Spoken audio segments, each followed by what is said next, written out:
Hey guys, this is Pierre again, and today we've absolutely crossed over the halfway point of 100 episodes. And of course, I think it's best that I keep this short so that you can follow and quickly get a nugget for the day and walk away with that.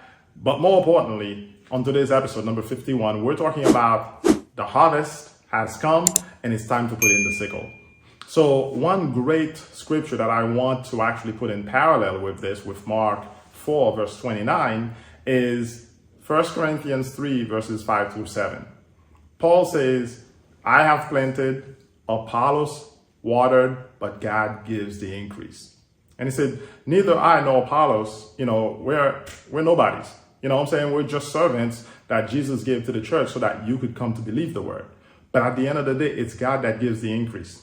So what I want you to understand is that when the soil all by itself produced that harvest, produced that grain, and eventually you had a harvest, a manifestation of what it is you were believing God for, you need to go back and thank God for it.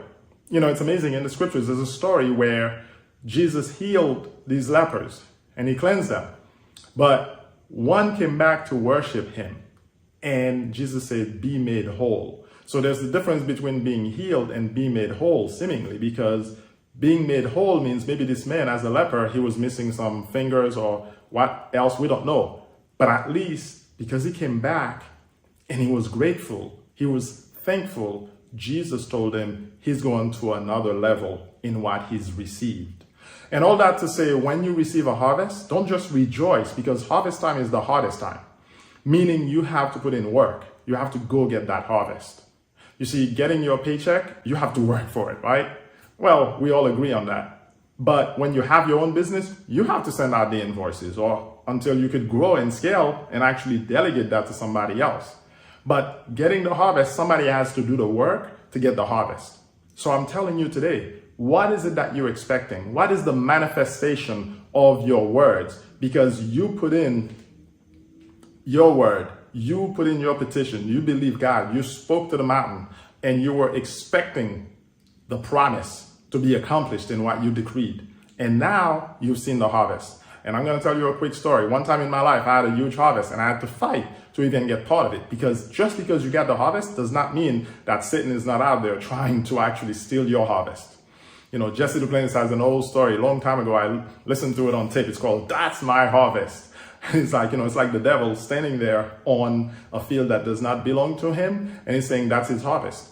But when you recognize your harvest and you recognize your legal right to own that harvest because it's God's promise to you, then you can legally go and get it. And this is why it's important for you to recognize that Jesus has already won the battle. He has won the war, matter of fact.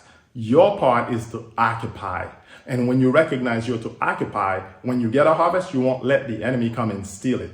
This happened to Israel with the Midianites in the Old Testament, in the day of Judges. And in that day, they actually kept losing their harvest. So I want to tell you, getting the harvest is not enough. Putting in the sickle, that's the part. You need to learn to put in the sickle. You need to go get the harvest, because now it's fully yours. You cannot leave it in the field because it will rot if you leave it in the field. And this is so important. I'm just going a little longer today to just tell you, your harvest is waiting, and maybe you're letting it stay out there when it doesn't have to stay out there. What you've spoken, what you've decreed, the promise will always come to pass, because that's how faith works. The law of faith says whatever you speak, you will get, but you have to believe it. If you don't believe it, that's on you. So now when you get the harvest, get up and go get that harvest. So today, my word to you of encouragement is get up, go get the harvest. You have a promise. It has manifested. Don't let it stay out there much longer, because you have an enemy. He's out there trying to steal what's not his. So again, it's Pierre Laguerre. Go ahead, like and subscribe. I'll see you on the next episode. Enjoy.